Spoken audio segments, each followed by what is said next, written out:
kita tidak hidup begitu saja, kita ini dibikin, yang bikin namanya Tuhan. Maka dalam perusahaan hidup kita ada Tuhan. Nah, Tuhan ini posisinya apa? Karyawan apa direktur? Jadi pertimbangannya menjadi beda. Kalau sekarang ini manusia kan direktur, maka ada hak asasi manusia. Ya serapopo. Tapi Indonesia sudah sadar dengan Pancasila, oh ada Tuhan kok. Nah, ternyata Tuhan ini bosnya, kita karyawannya. Maka kalau kita mau mengabdi kepada Tuhan, yang menentukan Tuhan. Masa ono satpam mengatur dewe, aku tugas jam semene ya Pak. Loh, ora, job desk-nya yang mengatur bosnya dong. Jadi kita ini hidup bagaimana, yang ngatur kan yang Tuhannya. Masuk Tuhan malah kita atur, Tuhan awas nek ngabulke. Itu. Nah, ada Tuhan. Nah, tahap keempat ini yang HTI, tahap 6 ini yang HTI maksud. Jadi setelah benda materi ya, syai' ya, kemudian nabat, kemudian hayawan, kemudian insan, kemudian abdun atau abdullah, yang keenam itu khalifatullah, itu yang disebut khilafah. Jangan setuju khilafah. Dan tidak ada cara lain di dunia ini, opsinya cuma khilafah. Cuman khilafah yang saya pahami tidak seperti yang dipahami HTI. Semalam saya omongkan panjang lebar. Khilafah itu bukan sistem, khilafah itu wineh. Bahwa kamu itu utusan Tuhan, berlakunya harus persis seperti yang dimaui Tuhan. Wong kowe iki mung digawe kok. Nah, khalifah itu artinya apa? Orang yang berjalan di belakang. Jadi kalau ini yamin, iki yasir, iki aman. Kalau ini khalf, khalf itu buntuti. Jadi kita tuh buntuti kemauan Tuhan di belakang Tuhan dan Nabi Muhammad. Nah, khalifah adalah orang yang berjalan menjalankan segala sesuatu yang dikehendaki oleh Allah. Jadi semua orang tuh khalifah. Asal sampai mandi itu berarti sampai sudah khalifah. Jadi khalifah tidak harus negara. Khilafah itu wineh tanduran di tanah tertentu tumbuh jadi kerajaan, di tanah lain tumbuh jadi republik, di tanah lain tumbuh jadi NKRI. Itu juga khilafah. Jadi NKRI itu ya khilafah. Pancasila itu juga khilafah. Pancasila tidak mungkin ada kalau tidak ambil dari nilai Islam. Dia pinjam 6 kata dari Islam. Pancasila itu adil, adab, wakil, musyawarah, rakyat, hikmat. Itu baru kata. Kalau substansinya semuanya ambil dari Islam. Jadi kalau Islam ditentangkan dengan Pancasila itu berarti bukan soal substansi tapi soal proyek. Dari 44 naga tadi itu gitu.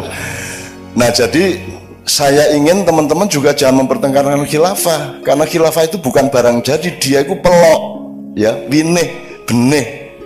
Nanti tumbuhnya kalau dia jadi kedelai silakan bikin tempe atau mendoan. Kalau tumbuhnya nanti jagung silakan bikin popcorn, kan begitu. Jadi khilafah atau bukan terus kalau Amerika sudah khilafah pada bidang tertentu. Hukum yang benar itu sudah memenuhi khilafah toh Bu.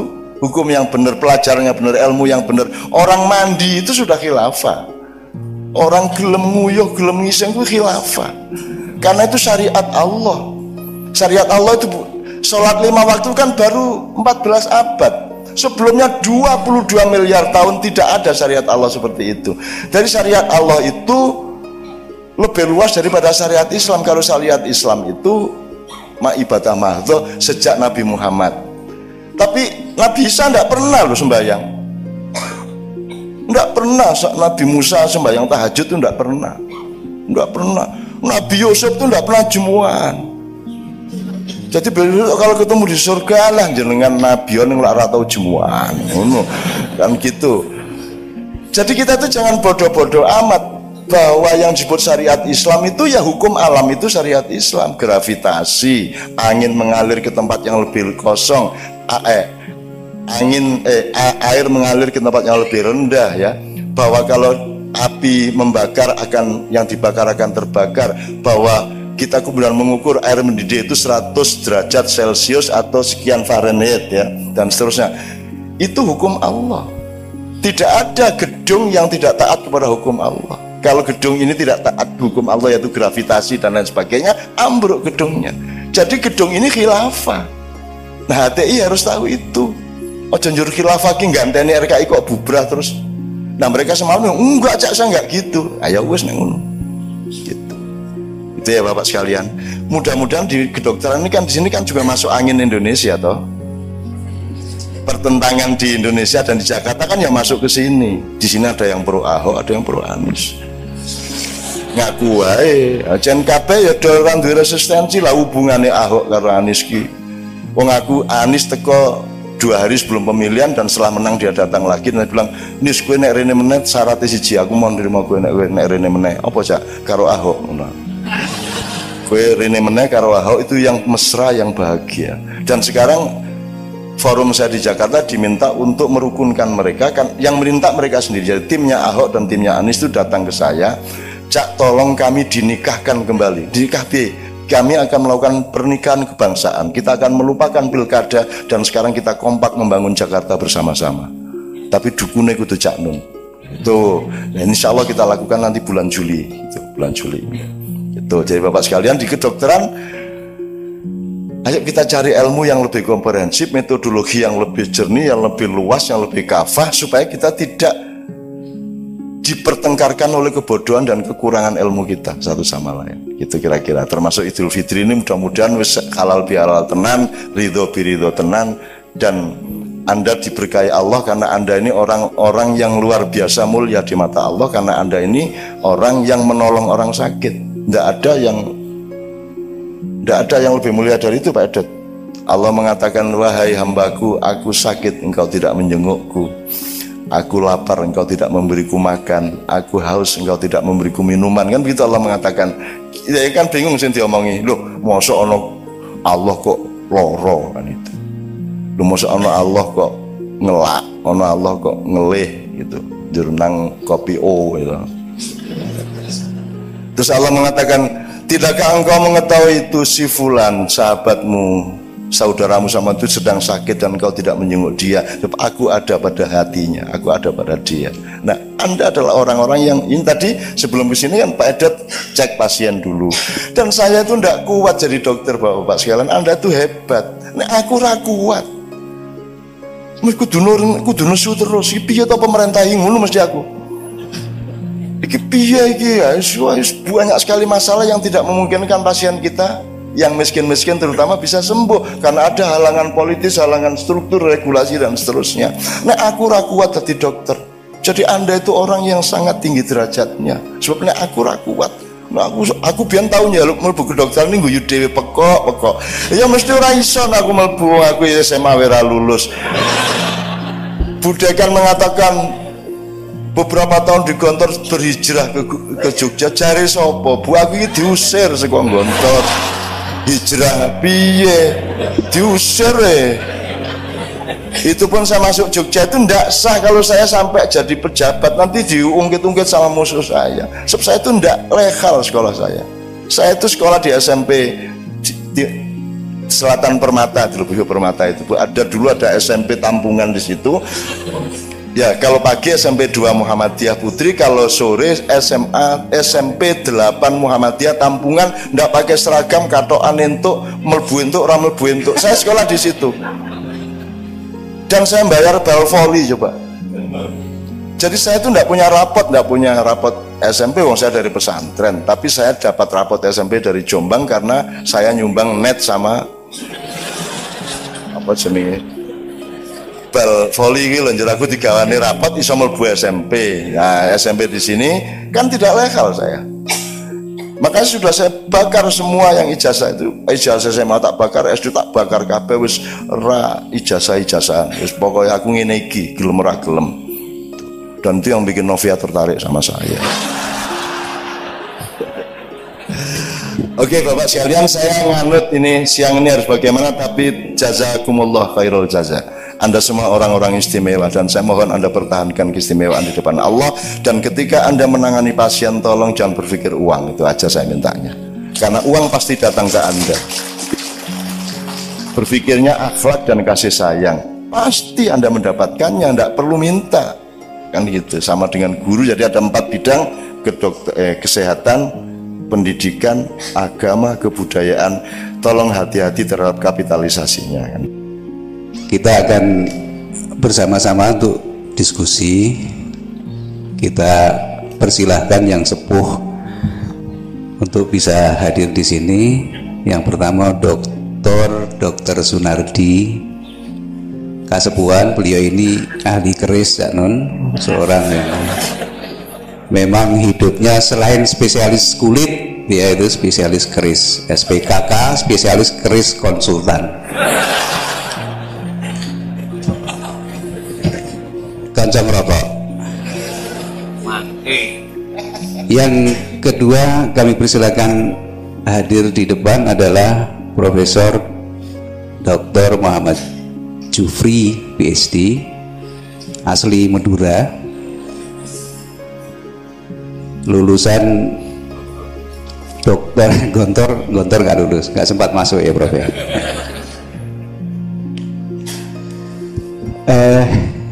Kemudian yang ketiga saya minta dokter yang tadi jajar Cak Nun,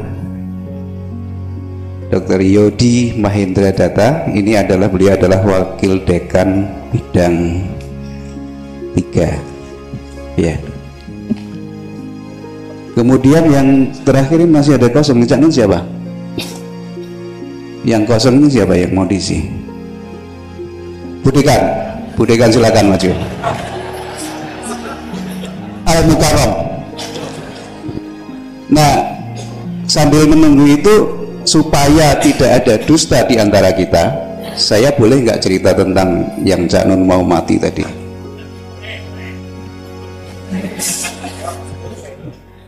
Boleh nggak? Oh boleh. Jadi gini ceritanya. Ini mesti harus ada Bambang, radiologi ada nggak ya Bambang?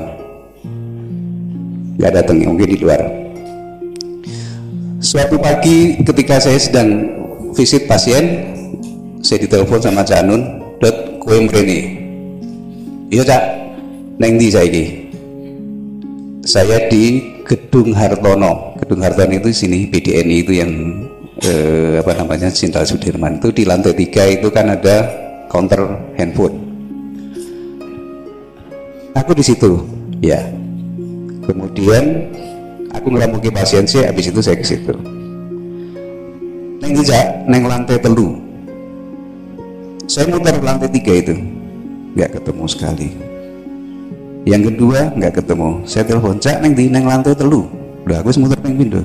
Saya muter sekali lagi, baru kemudian saya melihat Mbak Via, Ibu Novia Kolopaking, dan mendapatkan Cak Nun dalam kondisi yang sangat kurus.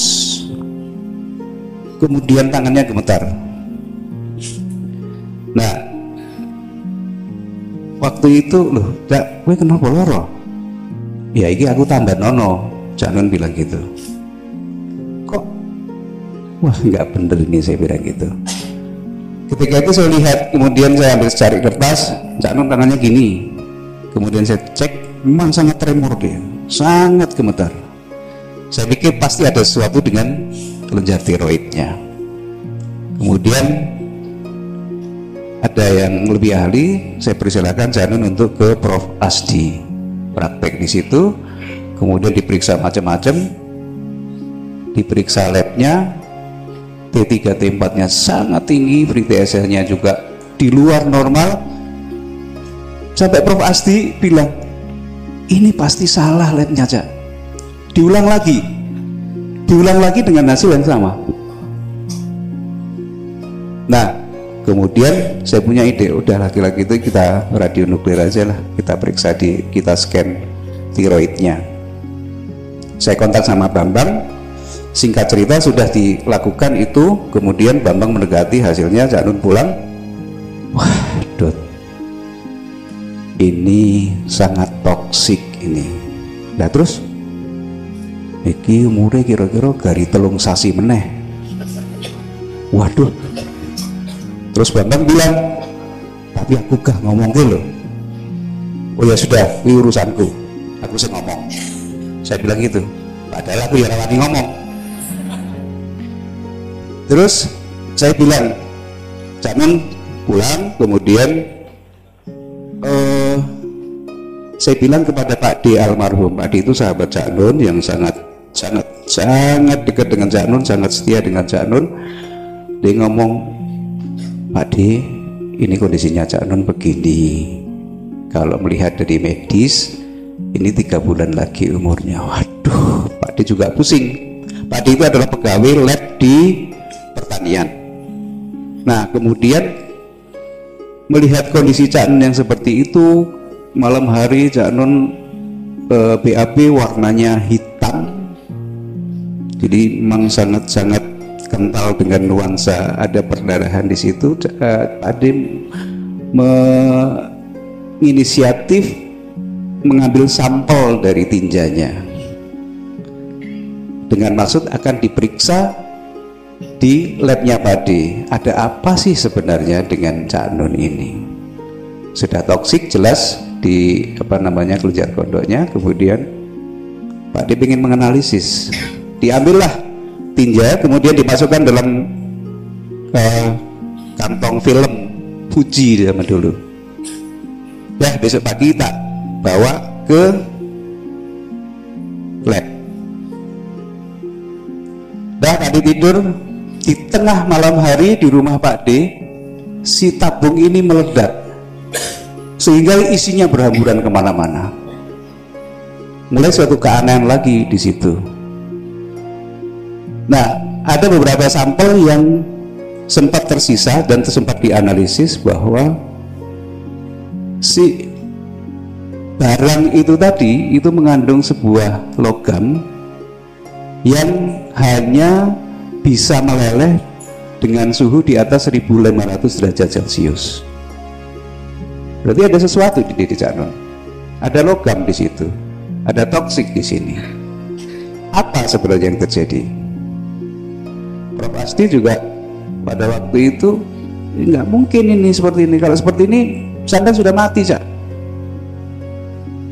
Akhirnya itu fakta-fakta yang kita sampaikan kepada Cak Nun. Kemudian di sini saya hanya ingin men-stressing bahwa sebenarnya ilmu kesehatan, ilmu kedokteran itu belum bisa mengatasi semua masalah kesehatan yang ada. Contohnya adalah Cak Nun, bahwa kita masih dilibatkan dengan misteri-misteri yang ada di situ. Dan akhirnya bahwa Cak Nun mengatasinya dengan cara yang lain yang yang nanti mungkin kalau berkenan Cak Nun cerita, kalau enggak ya akhirnya sembuh gitu aja lah, dengan berbagai macam caranya. Ya, mari tidak sampai sini, akhirnya sembuh gitu aja. Kayak ini karena terlanjur cerita, saya mohon izin dan minta maaf. Ini diceritakan sebenarnya sudah 15 tahun yang lalu ya, dan itu panjang ceritanya. Tapi pokoknya begitu lab hasilnya seperti itu, dan di Sarjito gambarnya kan hitam pekat sini ya, jadi di leher ke bawah itu sudah ibaratnya wis bumi hangus sudah. Terus Mbak Via ngomong, Mbak sudah jelas sekarang masalahnya, Mbak diatasi gitu. Karena saya itu tidak merasa sakit dan tidak pernah berhenti. Saya acara terus keliling kemana-mana. Saya pernah pingsan sampai saya dalam keadaan kurus itu. Saya pengajian di LPG Pinang. Di LPG Pinang itu siang-siang lagi panas-panas, tremor, dan tengah jalan lagi arep semaput. Jadi akhirnya langsung, saudara, ini kayaknya saya harus pamit dulu. Terus Allahumma sholli, saya terus berdoa, urung nganti walhamdulillahirabbil alamin aku wis hilang. Saya sudah pingsan, geblak. Tiba-tiba saya siuman itu isis kayak sejuk, dan wah ini swarga ngendi ya ngono. Ya ada korden bagus, jendelanya bagus, hiasan-hiasan, ada buah-buahan, ada lukisan-lukisan bagus. Pokoknya ini kamar yang sangat elit, sangat indah di LPG Pinang padahal itu. Nah, iya gue. Terus di LPG Pinang, dan saya ingat saya tadi saya pingsan di LPG Pinang, kok tiba-tiba ada kamar sebagus begini. Nah, ketika saya sedang heran-heran, ada suara, kan saya berbaring, ada suara di belakang saya, sampun skeco Cak gitu, dari belakang saya. Kaget aku, loh kowe to Tom? Itu ternyata Tommy Soeharto. Jadi kamarnya Mas Tommy itu. Ya, motor. Ternyata Neng Cipinang ki ngono kuwi, mulane saya doakan Anda masuk sana. Nah, kamar apa kayak ngono. Dan Tommy berkuasa di situ, banyak bodyguardnya, sekolah fasilitas beres, mau keluar kapan saja bisa. Terus piye? Jadi oh alah ya wis lah gitu kan ya. Udah. Jadi ini kan saya harus cerita mengenai sembuhnya saya. Akhirnya karena istri saya mengatakan, saya kan tidak pernah merasa sakit. Pokoknya aku terus melaku. Wong puasa saya puasa. Saya workshop sama anak kecil-kecil 500 orang melayu tahu. Aku santri di Bojonegoro tajak latihan ekspresi, latihan muhadoroh, latihan supaya kowe iki kudu iso dadi wong, kowe kudu iso punya determinasi, harus kerja. Santri itu kan tidak dididik untuk kerja, wiritan tok nganti pucet dia bilang gitu. Belajar nyambut gawe, ayo bertani ke kerajinan apa, tak ajak pelayan kae. Semaput aku Mas, aku iki poso awakku. Berat badan saya 46. Saya kan sekitar 70 lah, 46. Wih, semaput lagi, jadi saya sekian kali semaput. Terus akhirnya Mbak Via mengatakan, kan sudah jelas, kan saya punya intel juga, saya selidiki ini ada apa. Akhirnya sudah jelas semua masalahnya, dan semua sudah saya maafkan. Saya tidak pernah marah, saya tidak pernah dendam, saya bersyukur kepada Allah, saya milik Allah. Akhirnya sudah malam itu saya melakukan upacara dan saya sembuh paginya, dan kemudian saya langsung gemuk ya, jatuh. Wah, aku lemu kae. Begitu lemu lho, kok aku lemu iki. Kanca-kanca lho, "Dok, Cak, kowe jane atine kok isi urip?" Ngono kita. Jan-jane ning ora wani ngomong ya, Dok ya. Kira-kira itu. Nah, Bapak sekalian, Anda saya kira juga tahu bahwa kesembuhan bukan milik dokter. Dokter adalah petugas ikhtiar, orang yang dengan ilmu mengupayakan pengobatan, tapi sembuh milik Allah. Sebagaimana sakit juga milik Allah. Asal posisi kita di situ, maka ketidakmungkinan secara ilmu medis itu tidak sama dengan tidak sembuh, kan begitu. Bisa ada kesembuhan yang kita bisanya ajaib ngomongnya. Ya saya mengalami itu. Wong saya tuh cuman melakukan sesuatu yang radikal malam itu. But. Udah sembuh saya. Udah wis wani aku wis wani ngomong. Dan itu mendadak. Hanya cukup 1-2 jam malam itu, paginya saya sudah beres itu. Nah, sampai hari ini saya belum pernah bercerita apa yang sampean lakukan dalam 1-2 jam itu. Ya, kapan-kapan harap meguru.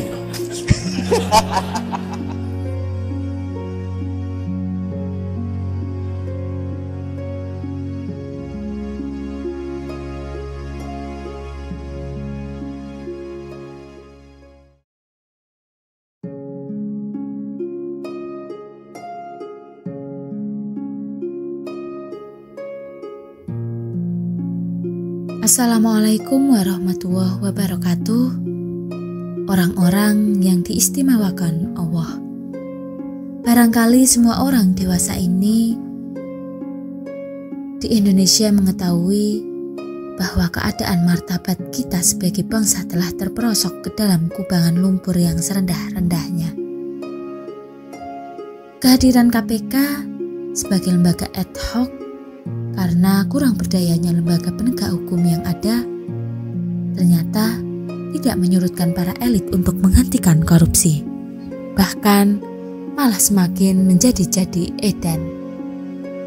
Yang menggelikan dalam pandangan banyak orang, biasanya ketika para koruptor itu disorot televisi, mereka malah menebarkan senyum manisnya. Terhadap pertanyaan yang disodorkan kepadanya, ia secara membabi buta menyangkal semua tuduhan yang disangkakan kepadanya dengan argumentasi yang seolah-olah meyakinkan. Tetapi endingnya mereka tetap menjadi terpidana, sehingga harus merasakan bagaimana pengapnya tidur di hotel brodeo.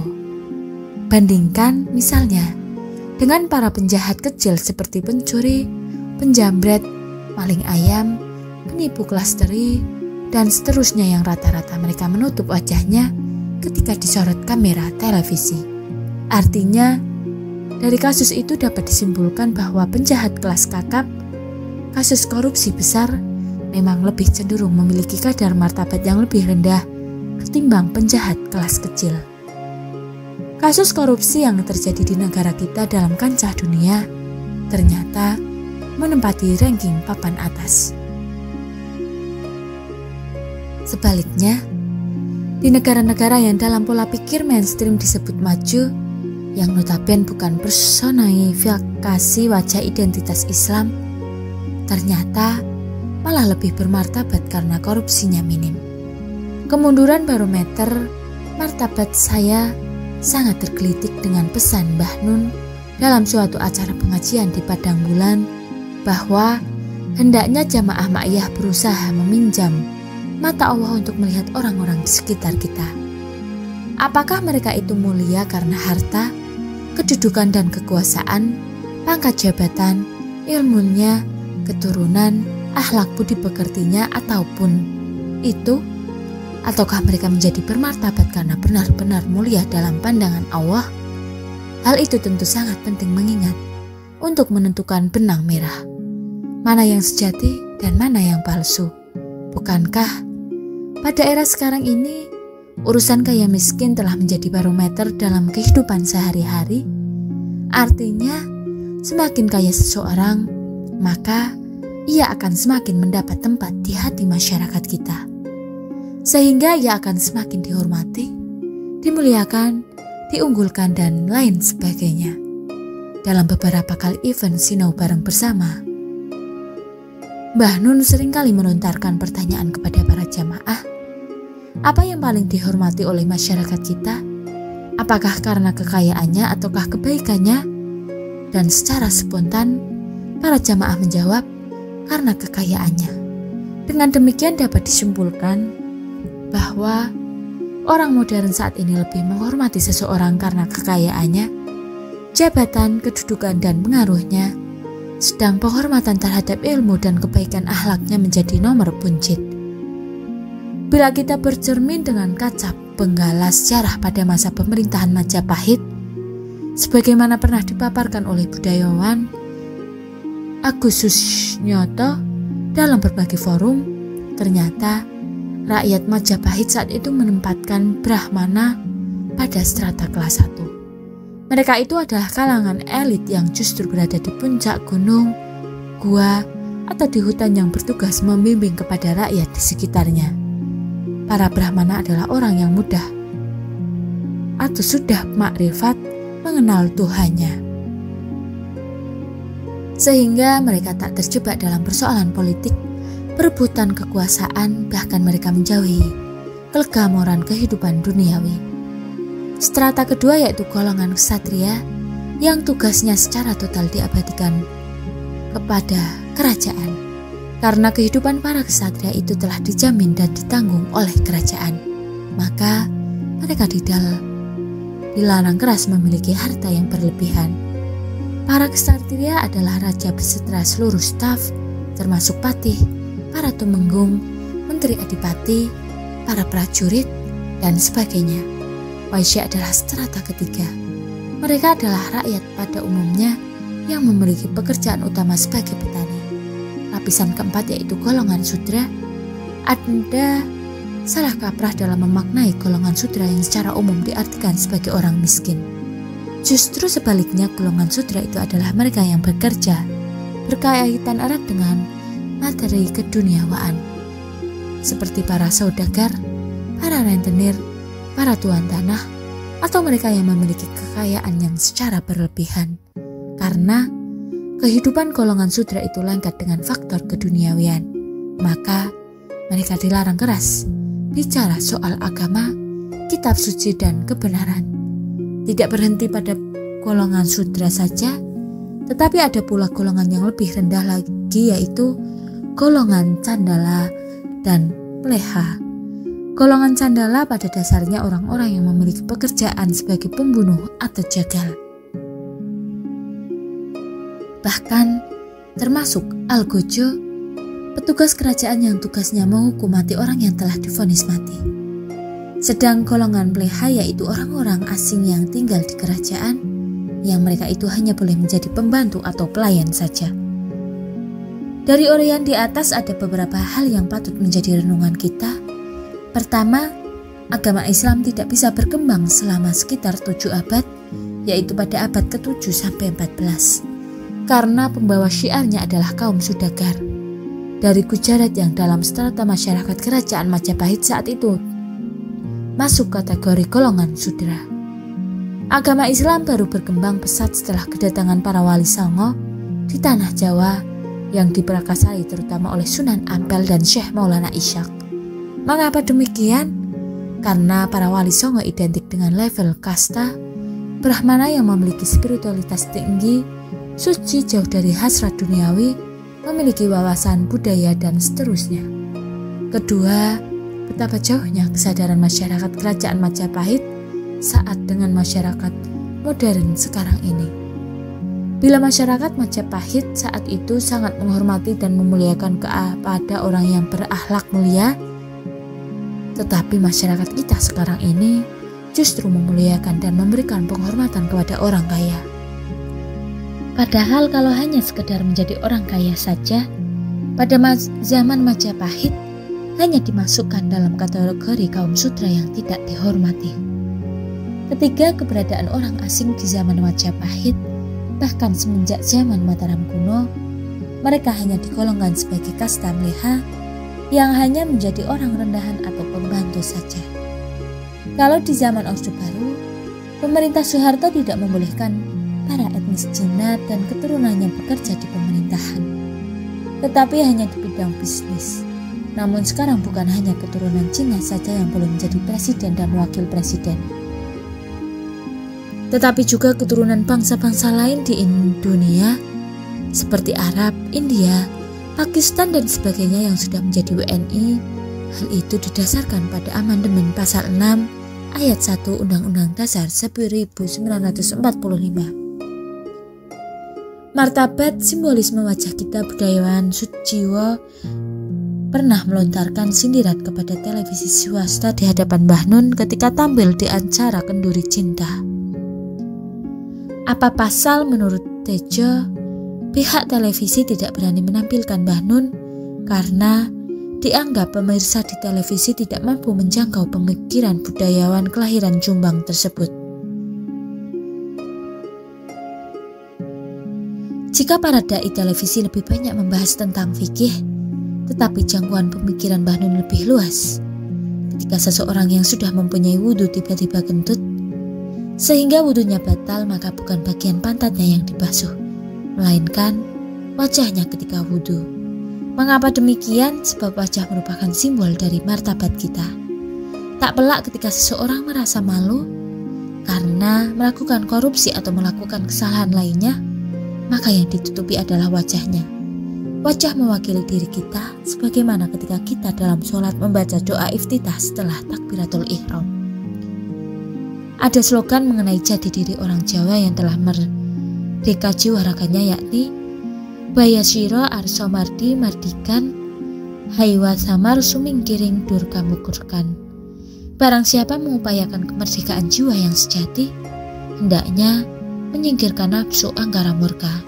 Orang Jawa ternyata juga memiliki persinggungan yang sangat erat antara suami dan istri, bahwa istri merupakan kehormatan bagi sang suami. Begitu sebaliknya, dalam konteks ini ia merupakan bagian penting dari identifikasi orang Jawa.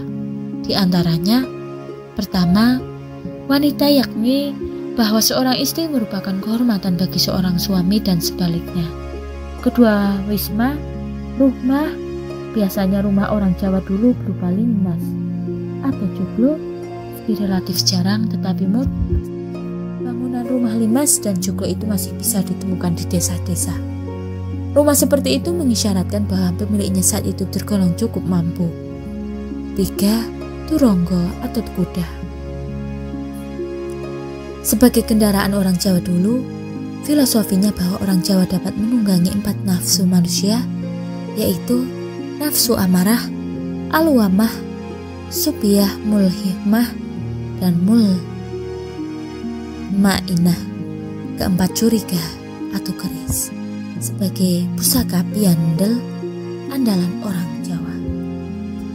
Ternyata curiga Jawa, curiga atau keris yang bentuknya seperti huruf alif atau seperti angka 1 itu merupakan simbol Tuhan yang Maha Tunggal, atau identik pula dengan seorang raja. Itulah sebabnya pusaka keris biasanya tidak ditaruh di bagian depan badan, melainkan di punggung. Sedang warangka ke tempat keris melambangkan hamba Allah. Atau dalam konteks kerajaan, warangka adalah simbol seorang patih, wakil raja yang diharapkan dapat memaknai apa yang telah disampaikan seorang raja. Mengenai curiga dan warangka itu ternyata terdapat falsafah mengenai manunggaling kawula Gusti yang diilustrasikan dengan ungkapan warangka manjing curiga.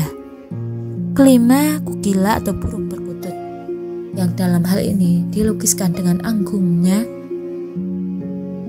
Ketika burung perkutut sedang manggung bersuara berkicau, suara atau anggung isi burung perkutut itu sungguhnya melambangkan suara seorang yang kasyaf karena telah banyak berzikir serta membaca kalam ilahi atau Al-Quran. Sekian yang dapat kami sampaikan. Wassalamualaikum warahmatullahi wabarakatuh.